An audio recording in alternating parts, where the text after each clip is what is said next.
You must stay at home.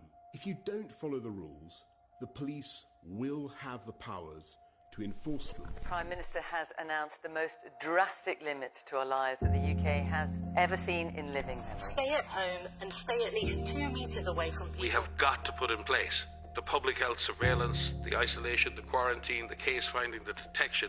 We have got to be able to show that we can go after the virus. What's your estimate for us being able to give someone we just met a hug? Well, I wouldn't recommend it. Really, to get to the point where this is totally sorted is when we have a treatment or a vaccine. The ultimate solution is a highly effective, safe vaccine, but there will be a trade-off. We'll have less safety testing than we typically would have, and so governments will have to decide, do they indemnify the companies and really say, let's go out with this? This paper was prepared by SAGE's behavioural science subgroup. The perceived level of personal threat needs to be increased amongst those who are complacent, using hard-hitting emotional messaging. I'm struggling to see how this is not a direct psychological attack on everybody in this country. It is, Mike. This is the British government using applied behavioural psychology to make people frightened so that it can put its agenda in place.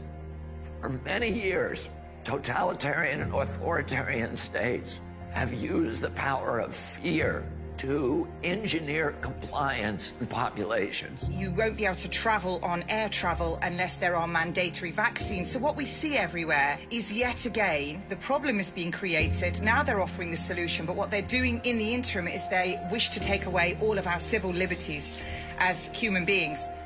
They're running it. The Gateses are running the whole vaccine operation. They're running the World Health Organization. This will be the new normal until a vaccine is developed. We are at a pivotal point in the history of the human race, literally.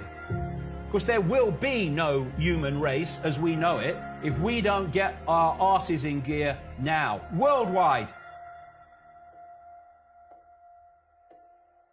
To snitch or not to snitch, we're setting neighbours against one another in order to control people is deeply sinister. Most of the transmission that's actually happening in many countries now is happening in the household, at family level. Now we need to go and look in families to find those people who may be sick and remove them and isolate them in a safe and dignified manner.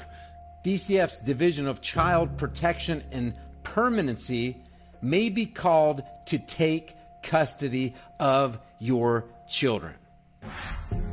So should we do something now? Or are we going to roll over and let them take our kids?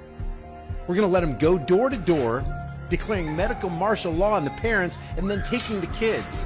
I am now directing medical officers of health that all confirmed cases are to be managed in a quarantine facility. You either get your tests done and make sure you're cleared, or we will keep you in a facility longer. So I think most people will look at that and say, I'll take the test. I don't care who you are, I don't care what walk of life you are from. The moment you start raiding people's houses or even organising a protest, you live in a dictatorship. I've been arrested for my daily walk, for walking down the street. Fascism! This is fascism! This bill enables the police to enter a home without a warrant. Madam Speaker, the police have never held that power. You need to open your fucking eyes, Australia, and understand what's happening. This isn't normal. This isn't a mild inconvenience if we just follow the rules, everything's going back to normal. This is fucked up beyond belief how crazy this is. They ruined our businesses. They've treated us like animals. They're kicking in doors without warrants and taking people away. They're lying on their certificates. They're using palliative care numbers for people that are dying of COVID. The most unethical, immoral thing I've ever heard of in my life. They sat back and allowed evil to run completely rampant over everybody. And we thought that somehow it wasn't going to affect us. But now, man, we're staring into the headlights of something that's going to run our ass over. What the fuck is going on in Australia? That is called treason, people. Treason. Look the word up. This is the time, friends. This is the time. These masks have absolutely nothing to do with health, but everything to do with the complying with a false flag, tyrannical agenda. Nobody is listening. They don't care what is happening to these people. אני מבקש מכם, צעירים, מבוגרים, לכו להתחסן. קחו את הדרכון הירוק שלכם. Protests are not safe. Protests are selfish. Protests are potentially very dangerous. This is also a test of humanity, to see how much of our liberty we will let go before we finally draw the line under enough. We, the people, are waking up. They don't need celebrating, they need calling out. They need exposing for what they're doing. But you don't have a choice. People act like you have a choice. Normalcy only returns when we've largely vaccinated the entire global population. No, I will not cooperate with our own enslavement, and there are billions of us and a handful of you. Our freedom is worth fighting for. Our freedom is worth dying for. Our children will have a future. Our freedom will be upheld. We are the people. We are the power.